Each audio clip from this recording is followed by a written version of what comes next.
सभी युवाओं, माताओं और बहनों से मैं माही सोनी अपील करती हूँ कि अगर आपका नाम वोटर लिस्ट में नहीं जुड़ा है तो 31 अगस्त तक आप अपना नाम वोटर लिस्ट में जरूर जुड़वाएं। और हाँ, अगर आप 1 अक्टूबर को भी 18 साल के हो रहे हैं तो फॉर्म नंबर 6 भर सकते हैं। कोई समस्या आने पर टोल फ्री नंबर 1950 पर संपर्क करें। आदरणीय छतरपुर कलेक्टर श्री संदीप जी एवं जिला निर्वाचन अधिकारी छतरपुर मध्य प्रदेश द्वारा जनहित में जारी।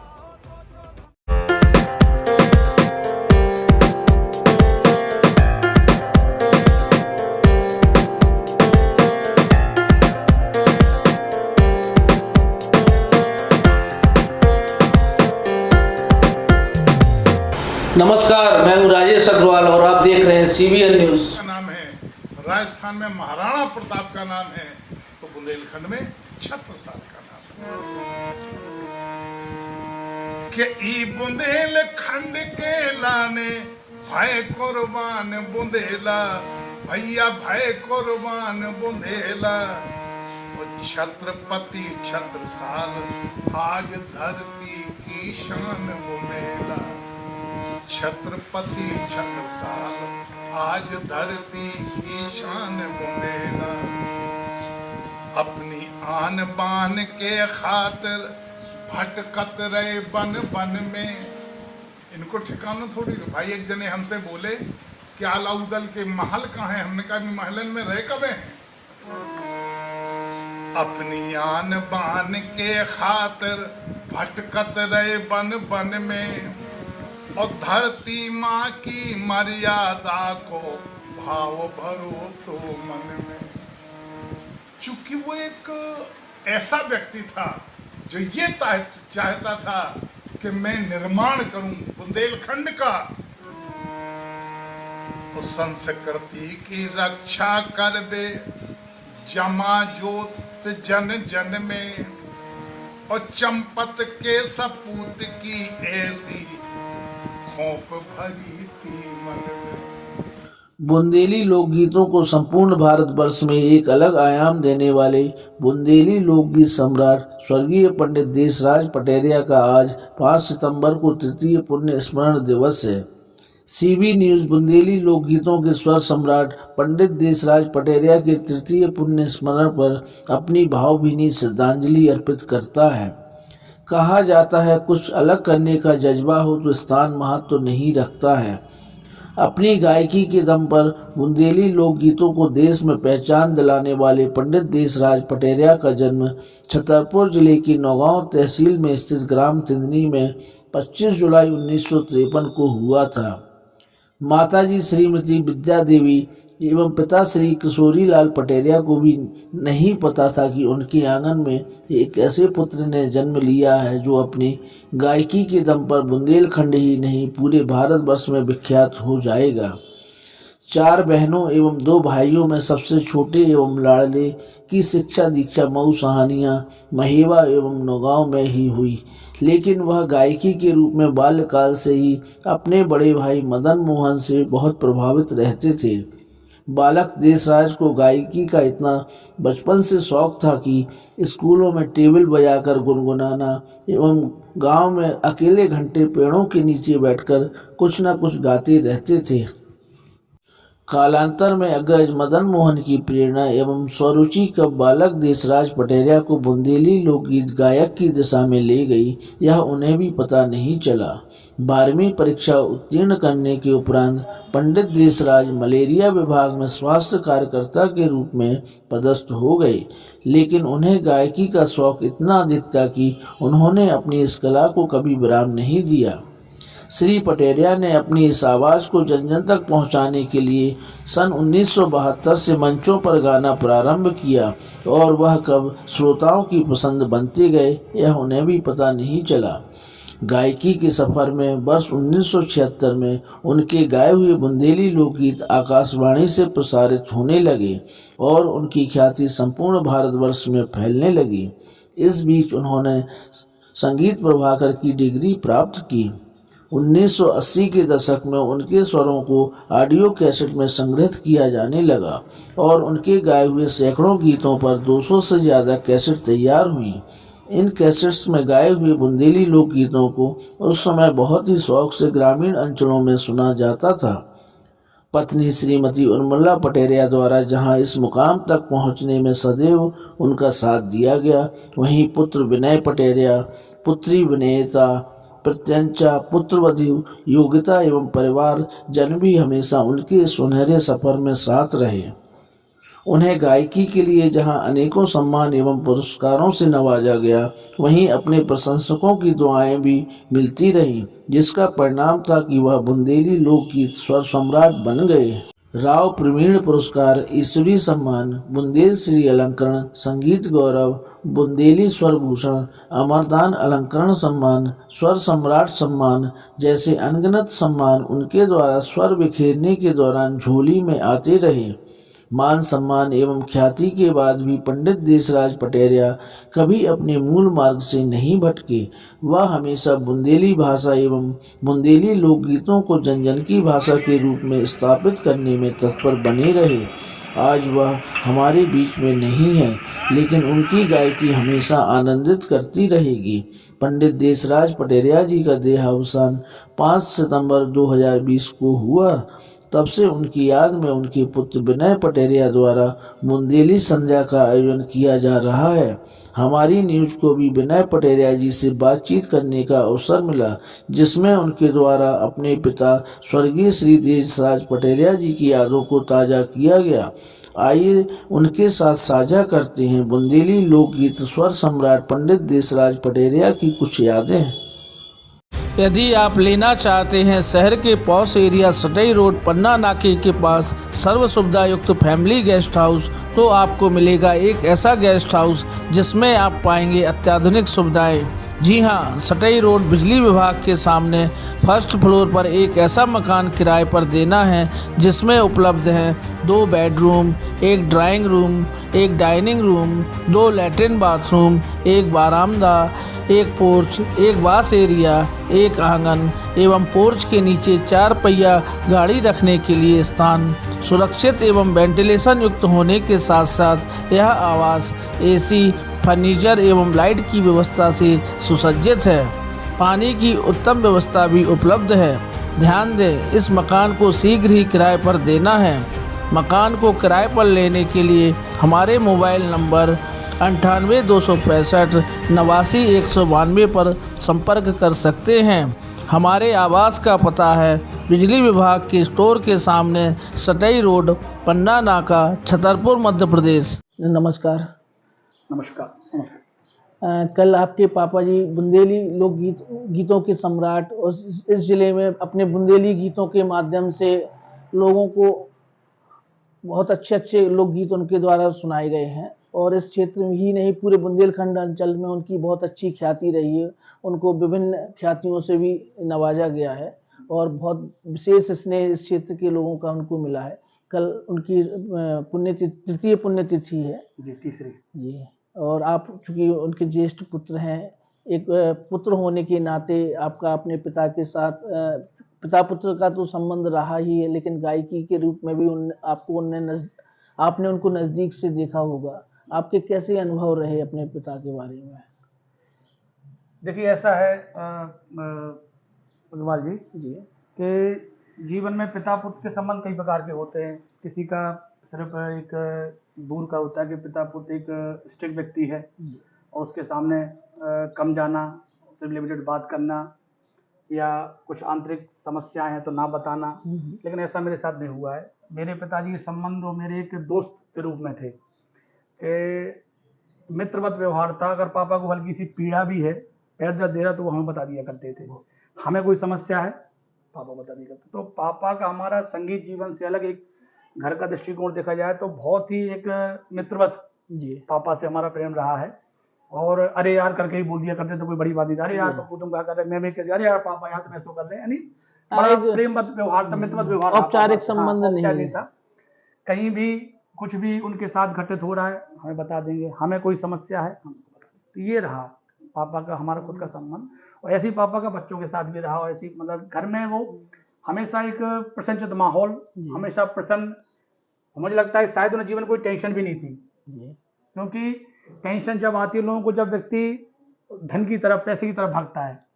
पापा पैसे की तरफ नहीं भागे, सम्मान की तरफ भागे उन्होंने, तो उन्हें जीवन में कभी कोई कष्ट रहा नहीं। वो सबसे कहा भी करते थे कि जो आदमी के 4 सुख होते हैं वो चारों सुख हमारे निश्चित पास रूप हैं। से उनकी गानों में भी उनकी बुलंद आवाज और कॉन्फिडेंस हमेशा झलकता रहा है। और दूसरा, स्टेज पे आपने कभी देखा हो, मैं तो स्टेज पे, क्योंकि वो संगीत क्षेत्र में वो पापा थे, जी लेकिन मुझे संगीत से उन्हें दूर रखा, जी। क्योंकि जिस समय उन्होंने गाना शुरू किया, लोकगीत का एक विधा ऐसी होती है जिसमें नंद भोजाई और देवर भाभी, ये रिश्ते की हास्यास्पद रूप में लोगों के सामने पेश किया था, इसमें लोगों को मजा आए उस चीज में और लोग प्रसन्न हो। तो वो शैली उन्हें लगता था कि बेटे के सामने हम तो हो सकता है उन्हें इस कारण से, हो सकता है क्योंकि मुझे मालूम नहीं है, मुझे संगीत से दूर रखा। और फिर वैसे भी हम लोग गांव में रहते थे, हमारा पास ही गांव है, ग्राम किदनी, नौगांव तहसील में आता है, तो वहां रहते थे। तो मुझे पढ़ाने के हिसाब से भी बाहर आते, भैया यहाँ गाँव मेरा बेटा पढ़ नहीं पाएगा, तो चलो भाई बाहर बेटे को ले चलते हैं। तो बाहर पढ़ाने के हिसाब से आए थे, तो उनका उद्देश्य था कि बेटा पढ़ जाए, ऐसा ना हो कि संगीत के चक्कर में पढ़ के ये पढ़ाई डिस्टर्ब हो जाएगी। तो उनका इस टाइप का सोचना हमेशा रहा है। तो हो सकता है इस कारण से, जो भी रीजन हो, तो मैं उनके साथ शायद बहुत कम पार्टियों में गया हूँ, कभी स्टेज शो मैंने उनके साथ, कभी जब रिश्तेदारी में या कोई खास व्यक्ति की यहाँ, तभी मैंने उनके साथ करेक्शन किया। बाकी 90% में वो घर के बाहर देखते रहे, और पूरा घर की जो जिम्मेदारी थी वो 16 साल से ही मेरे कानों पे उन्हें दी। जैसा कि हमें जानकारी मिली है, आपने पापा जी की जितनी भी जीवन की यादें हैं वो आपने बहुत अच्छे से संकलित की हुई हैं जी, और एक एक यादें उनकी बहुत अच्छे रूप से आप सजोए रखे हुए हैं। तो एक पुत्र होने के नाते आपको थोड़ा सा उनके जीवन काल के बारे में याद होगा, कहाँ से उन्हें इन सारी चीज की शुरुआत हुई, कैसे उनको इस चीज की प्रेरणा मिली कि हमें गायकी की ओर जाना है।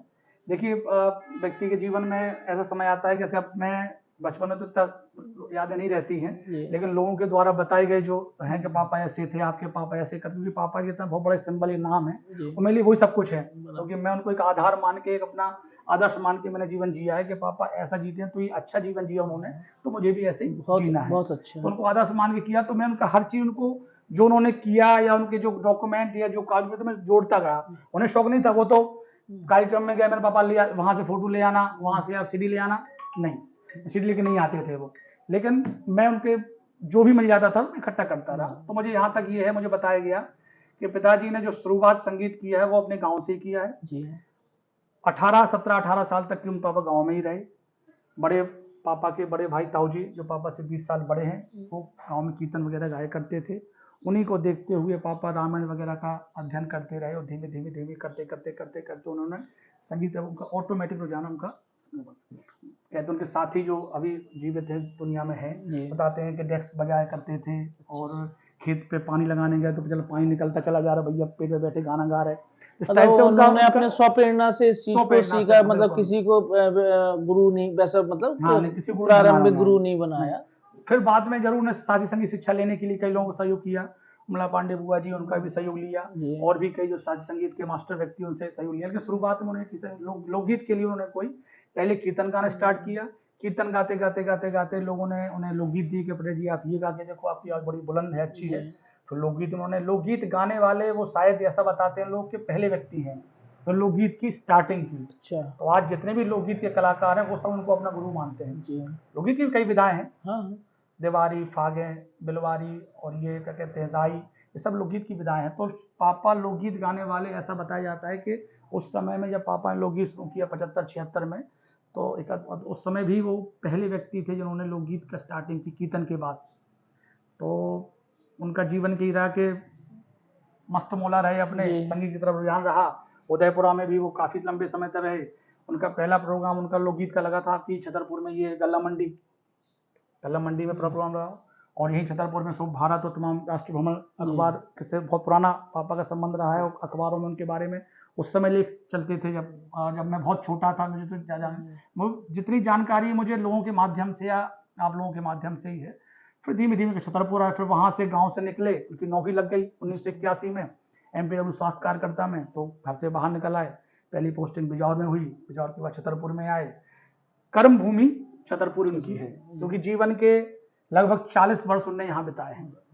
67 की उम्र में उनकी डेथ हुई है, खत्म हुई है वो, लेकिन उस 67 उम्र में 40 साल वो काम पेशे रहे। से वो मतलब सरकारी सर्विस में भी थे और गायकी में उनका इतना वर्चस्व था कि उनको शायद समय नहीं मिल पाता होगा। जी, जी। तो इन परिस्थितियों में घर पर उनका कैसा रुझान रहता था? आप लोगों के पालन पोषण में कितना समय वो दे पाते थे? आप लोगों को कैसा लगता था उनसे, पापा जी से? हाँ, कभी गुस्सा भी आती होगी कि पापा जी हम लोगों को समय नहीं देते हैं? नहीं, उस समय बहुत छोटे थे जी, और जब बड़े हुए तो एक्चुअली माता जी ने पूरा सहयोग किया पापा जी का। बराबर। माता जी ने कभी उसमें ये हमें कमी नहीं होने दी, और हमें इस चीज़ का आज तक एहसास है कि पापा हमारे साथ नहीं, क्योंकि प्रोग्राम होते थे 90% रात को, जी, उसमें लोग सोते हैं, मैं भी जी। सोता था। सुबह पापा घर पे मिल गए, जी, दोपहर में फिर निकल गए, तो एक मतलब पर्याप्त समय घर पे मिल जाता घर था। पर भी पर्याप्त उन्होंने बस समय पापा दिया आए, हो। माता जी को, फिर जो माता जी भी इस टाइप की घड़ी रही कि उन्हें जीवन में ये कह सकते हैं कि पापा के साथ कंधे से कंधे मिलाकर उन्होंने जितना पापा ने बाहर देखा, माता जी ने उतना घर देखा। वो आज ये जो सब क्योंकि आप कलाकार बहुत से देखते होंगे, लेकिन पापा के बराबर नाम जी, और पापा के बराबर आप उसको कुछ कहें कि थोड़ा सा वैभव प्राप्त कर लिया, कि कुछ जी। मकान बनवा दिए, गाड़ी घोड़ा खरीद ली, तो ये और कलाकार नहीं कर पाए पापा, क्योंकि इसमें माता जी का बहुत बड़ा सहयोग है, मम्मी का हमारा। तो सहयोग में हमें कभी इस चीज़ का एहसास नहीं हुआ कि पापा हमारे साथ नहीं है। मतलब कोई आप लोगों आवश्यकता की शिक्षा दीक्षा पालन हाँ। पोषण में भी उनने कोई कमी कोई नहीं। कोई कमी कहा, जहाँ पढ़ना हुआ, जो मुझे करना हुआ, उनसे कहा, ठीक है। उन्हें कभी किसी चीज़ में ये नहीं कहा कि नहीं ऐसा ना करो बेटा, देख लो, अगर तुम्हें अच्छा लगता है तो कर लो। कुछ ऐसी विशेष यादें आपके मस्तिष्क पटल पर हैं क्या, जो जिनको आप दर्शकों को साझा करना चाहेंगे, जो एक विशेष यादें हों उनकी? उनका स्वभाव का बात कह सकता हूँ कि एक सरल स्वभाव के व्यक्ति थे। जी। मेरी शादी के टाइम पे हुई तो उन्होंने कभी ये भेद नहीं किया कि लड़की और लड़की है तो बहुत हम लड़के वाले हैं, तो ऐसा कुछ करके उन्हें हर लड़की को बेटी मान करके, नहीं भैया हर लड़की अच्छी होती है, कोई ऐसा नहीं कि किसी से भी, मतलब बेटी को बेटे से ज़्यादा प्राथमिकता देना पहली चीज़। जी, सरलता स्वभाव की है कि छोटे से छोटा, गरीब से गरीब व्यक्ति जो पापा का शुभचिंतक भी नहीं है, घर पे आया है तो उसको भी उतना ही सम्मान देना, और बड़े से बड़ा नेता भी पापा के घर पे अगर आ गया तो उसको भी सम्मान देना। भेदभाव प्रकार नहीं रहा, बहुत अच्छा। और हर व्यक्ति को ऐसा लगा उनके मिलने के बाद से कि ऐसे होता ना कि भगवान श्री कृष्ण के टाइम पे कभी ऐसा लगे हमारे ही हैं। जी। तो आज भी जितने कलाकार आते हैं कभी ये महाराज तो हमारे हैं, मतलब हर व्यक्ति को ये लगता था कि भैया ये पटेल सिर्फ हमारे हैं। जी, तो ये इनका स्वभाव की बड़ी विशेषता थी। और दूसरी बात, उन्हें अपना पूरा जीवन, जो आज उनका इतना नाम है, मुझे लगता है उन्होंने जीवन में इस चीज को बड़ा महत्व दिया है, कार्यक्रम को, लोकगीत। किसी से कमिटमेंट हो गया कि भाई मुझे आपके यहाँ कार्यक्रम करने जाना है, फिर आंधी तूफान बरसात या कुछ भी हो, यहाँ तक कि मुझे ये मालूम है, बताया था घर में डेथ भी हो किसी की परिवार में, तो मृत्यु में नहीं गया, वो जो कमिटमेंट किया उसके यहाँ काम करने। हाँ, जो बच्चा कई दिया बार, उसको हाँ, पूरा कई किया। बार मेरे जन्मदिन होता था मेरा 1 जनवरी को, तो मेरे जन्मदिन पे वो यहाँ घर पे नहीं हुआ करते थे। क्यों? क्योंकि किसी से उन्होंने बात कर ली कि भाई उसके यहाँ कार्यक्रम में जाना है। जो कमिटमेंट कर लिया वहाँ कार्यक्रम में जाना ही है, पैसे वाली बात नहीं थी, कमिटमेंट वाली बात थी कि मैंने आपके यहाँ किया। तो ये कमिटमेंट चीज़ को उन्हें बड़ा बनाता है। और यादों में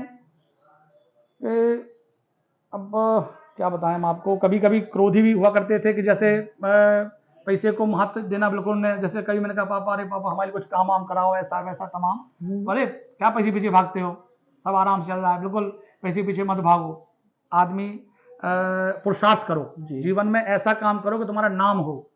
पैसे, दुनिया में पैसे वाले बहुत हैं, नाम पैदा करो, ऐसा कुछ करो। मतलब वो हमेशा शिक्षा दिया करते थे। टीवी में कोई ऐड आ रहा है, उन्हें नहीं समझ में आया तो उन्हें ये भेदभाव नहीं था उन्हें के बच्चे से क्यों पूछे हम, हमारी बेटी से, नाते से, बेटा ये ऐड किसके बारे में, मतलब ज्ञान अर्जित करने की अभिलाषा लास्ट टाइम तक। अभी कोरोना काल में भी उनको ये लगा कि टीवी में लास्ट घर पे ज़्यादा बैठना पड़ा उस बीच में। ये मुझे लगता है कि उनका जो एक जीवन, क्योंकि मुझे लगता है कि जब से मैंने देखा है वो घर से बाहर ही बाहर रहे। ये कोरोना टाइम का जो 6 महीने का समय था, अप्रैल से लेकर सितंबर तक का, ये जीवन का पहला समय उनका ऐसा था कि उन्हें लगातार घर पे रहना पड़ा।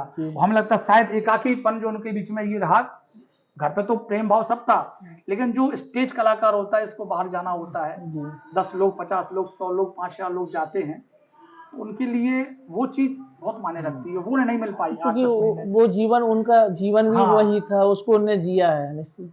अब पिताजी के अपने बीच में ना रहने के 3 वर्ष गुजर चुके हैं, और आपके द्वारा भी उनकी याद में कई कार्यक्रम उनकी पुण्यतिथि पर आयोजित किए जाते हैं। इसकी प्रेरणा आपको कैसे मिली, आपने कैसे मतलब इसको? ये मुझे अपने आप से लगा कि जो महापुरुष होते हैं, मैं उनको महापुरुष श्रेणी में रखता हूँ। मैं क्या, शायद बहुत से लोग रखते होंगे कि ऐसे व्यक्ति जिन्होंने जीवन में कुछ किया है, अपना नाम तो किया ही किया, साथ में जहां वो रहते हैं उनका नाम किया है, और जिस क्षेत्र के लोगों का नाम उन्होंने पैदा किया है कि लोग उनके नाम से उस एरिया को भी जानते हैं।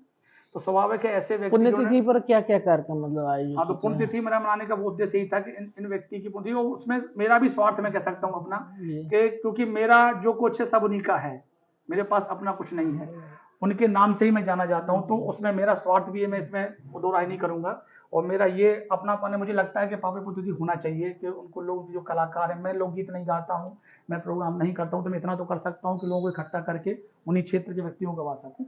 तो मैं हर वर्ष करता हूँ, और तीसरा साल ये है, मैं उसमें छतरपुर के प्रतिष्ठित व्यक्ति हैं उनको, और जो आपके नेता लोग वगैरह हैं उन सबको बुलाता हूँ, शासनिक प्रशासनिक लोगों को यहाँ बुलाता हूँ, उनका सम्मान करता हूँ। उनके द्वारा पापा के साथ जो कलाकार लंबे समय तक साथ दिया है, वादन में चीका मजीरा ढोलक गायक गायिका, उनको सम्मानित करता हूँ। और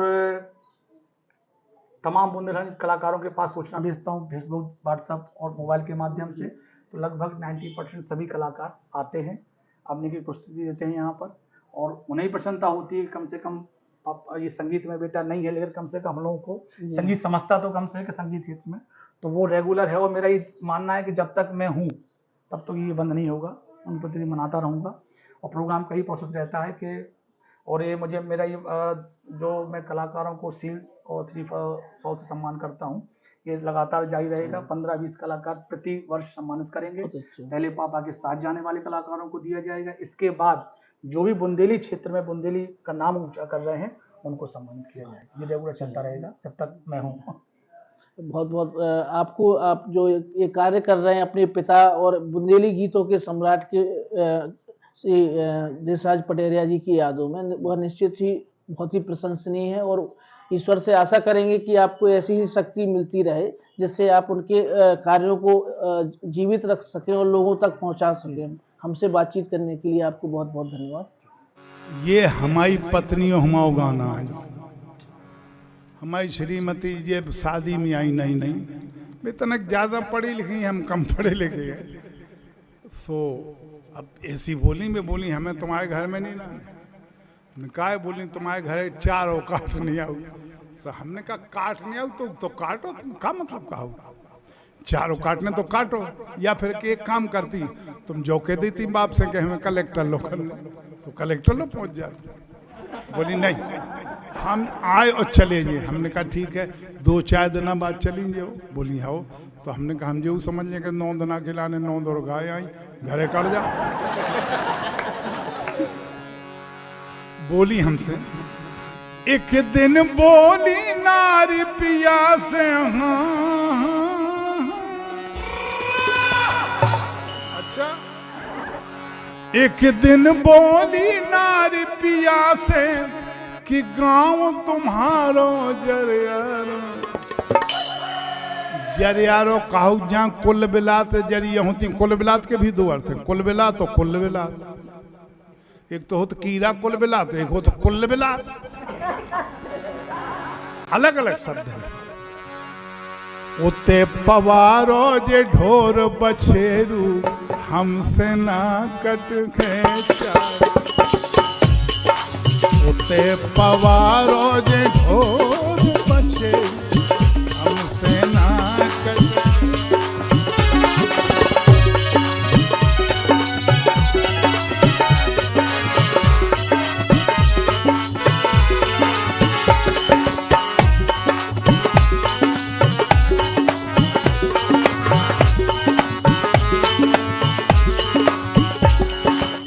तो हमने कहा तुम्हें कैसे पता कि हम आओ खेत जरियारो है। बोली हम एक दिन में गई थी हारे जरियन पीने जोलम गुजा,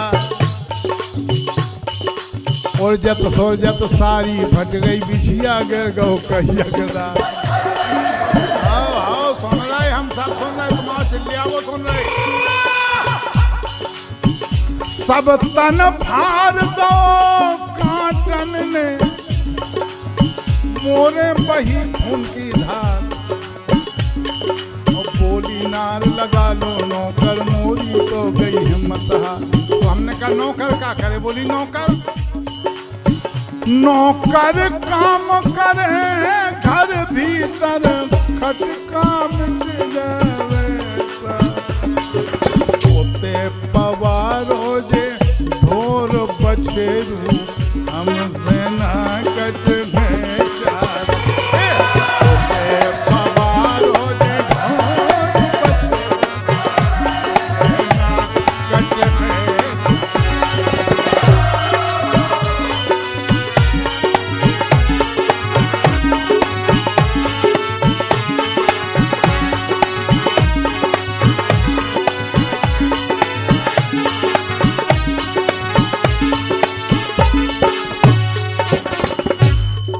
आज कहाँ जा रहे हैं? हमने कहा झांसी। बोली कहाँ है? हमने कहा रिकॉर्डिंग कर दे।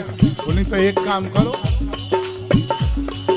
एक गाड़ी भर के जाओ बाजारे बालम बेच आओ पिसिया। हमने कहा फिर हमें खा लगियो।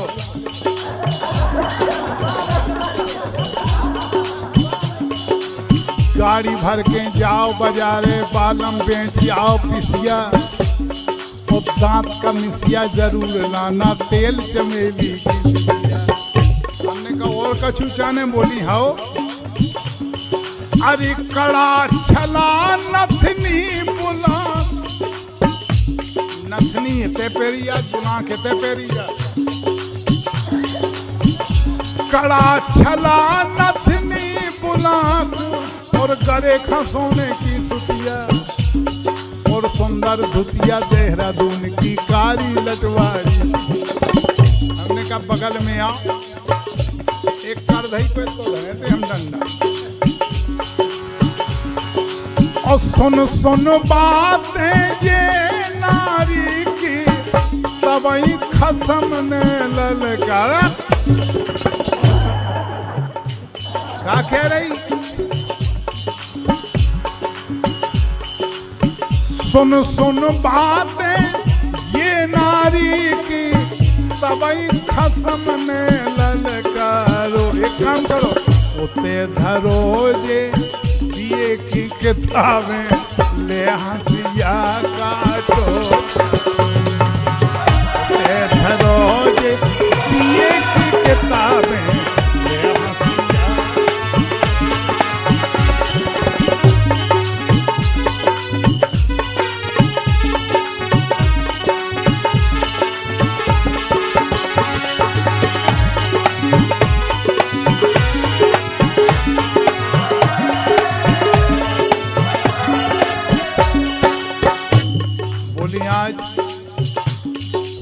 हमने कहा सुनो, चला रही मुंह खा खा पिसिया खाली कर दे दो बंडा। बंडा जाना था आपका? था नहीं जाना। खोड़ा तो जाना था? खोड़ा जाना? खोड़ा इसमें गल्ला भरो जा। हमारे तो बंडा कहा। चला रही मुंह खा खा पिसिया खाली कर दे दो बंडा। और उठो मुचंडा दांती पीसा दो यहाँ तन पकड़ोड़। अब घुमक मार दे दई नारे के ढीले गए बोलन। फिर कर दो कुंडा मार मार के सड़गे। अरे घर में खा जा तुम्हें सो करो तो पुलिस में जाओ। बोलिए काम करो, मारे ही डालो। हमने कहा नहीं। फिर 2 घंटा लो खिली दीवारी।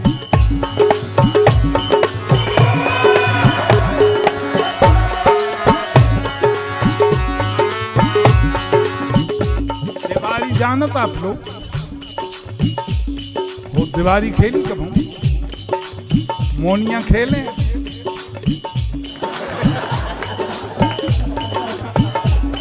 फिर 2 घंटा लो खिली दीवारी नार भी लोटी लोटी। फिर पकड़ी चोटी खूब घसोटी कुचल रही बोटी। तो बिगड़ो राम ठाट सब इनको सबई बात पर गई खोटी, और नार चकोटी भई सूझ के करन लगी फुसला पोटी। चकोटी जाना नहीं जाना, चकोटी में पड़े हुई जो तुम्हें याद नहीं। तो बोली मुख से विनती करे दुलारी के माफ करो अपना मारो। कैसे कैसे अगर तुम्हें जोड़ रहा तो कि हमें हरवाए लो नहीं जाने, तो करती शिकायत अपने बाप से, ना ढूंढो जो हरो हरो। अब होते धरो जे पोथी पत्रा, चलो उठो होते धरो जे पिए की किताबें, हंसिया काटो चारो।